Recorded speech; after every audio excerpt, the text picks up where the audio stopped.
You ever just get that really unsettling thought, like, ooh, I don't know what's wrong. I honestly don't feel anything anymore? It's such a truly weird, numb place to be, right? You're not visibly falling apart. You're still functioning. You're still getting through the day, making your appointments, meeting your deadlines.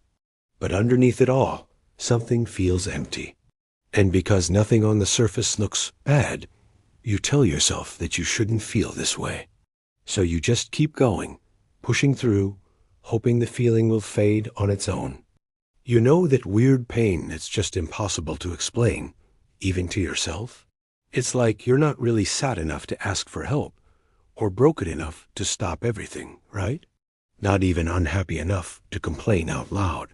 But you just feel so restless, totally disconnected from your own life. It's like you're only filling time. Why you scroll through your phone? You stay busy with endless tasks. You distract yourself with anything and everything you can find. And it's not because you're weak, no way. It's because sitting with that profound emptiness just feels way worse, right? That silence, man, it's too loud.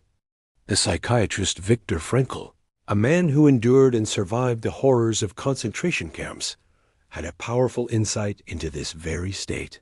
He once said, "When a person can't find a deep sense of meaning, they distract themselves with pleasure." Now, that line isn't meant as an insult or a judgment. It's a clinical observation about human nature. When a deep foundational sense of meaning is missing from our lives, distraction doesn't just become a habit.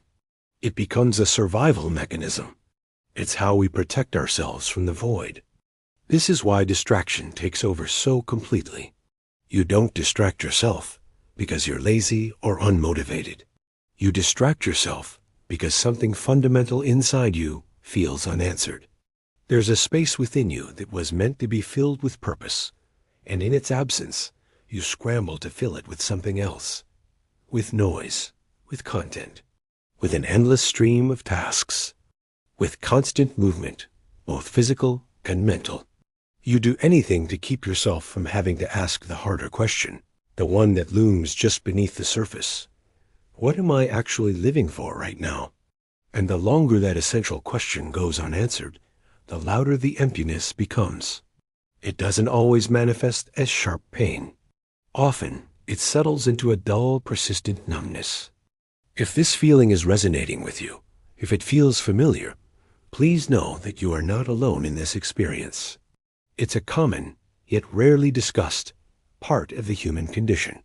You might want to follow our channel, Breathe and Begin, because this space is dedicated to exploring the quiet struggles that people rarely talk about out loud. We're here to give a voice to these feelings. One of the biggest problems with this kind of emptiness is that it doesn't look dramatic from the outside. It doesn't scream for attention. It looks like staying busy, always having a project. It looks like laughing on cue at a party or in a meeting. It looks like saying, "I'm fine," and really sounding like you mean it. It looks like filling every single quiet moment with a podcast, with music, with something, anything, to avoid silence. Because of this, no one notices. And eventually, after enough time passes, you might stop noticing it in yourself. You start to relabel the feeling. You call it adulthood. You call it responsibility. You call it just the way life is. But deep down, in the quiet moments you can't escape, this isn't what being alive is supposed to feel like. Viktor Frankl's work was built on the profound belief that human beings can survive almost anything hardship, suffering, loss, except a life without meaning. Now, this doesn't mean you need to discover some grand world-changing purpose. It doesn't mean you have to find a perfect calling that defines your entire existence. Sometimes, meaning is found in much smaller, more immediate things. Sometimes, meaning is simply being honest with yourself about how you truly feel. It's allowing yourself to care about something again, even if it's small. It's giving yourself permission to want more from your life than mere distraction. That feeling of emptiness isn't a flaw in your character. It's not a sign that you're broken. It's a signal. It's your own mind and spirit telling you that something vital is missing and needs your attention. You know, the next time you just instinctively grab your phone or flick on the TV or even create some busy task just to fill that quiet space, try to hit pause. Seriously, just for a moment, okay? Don't try to fix anything, and absolutely don't judge yourself for wanting to escape. Just gently ask, what feels missing right now?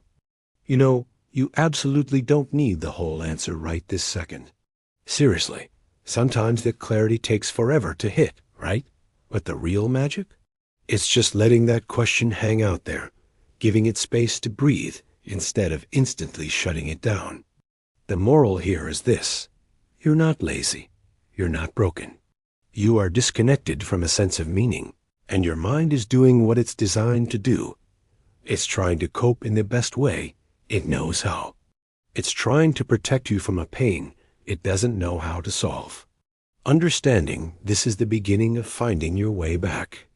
If this video put words to something you've been feeling quietly for a while, we'd love to hear from you.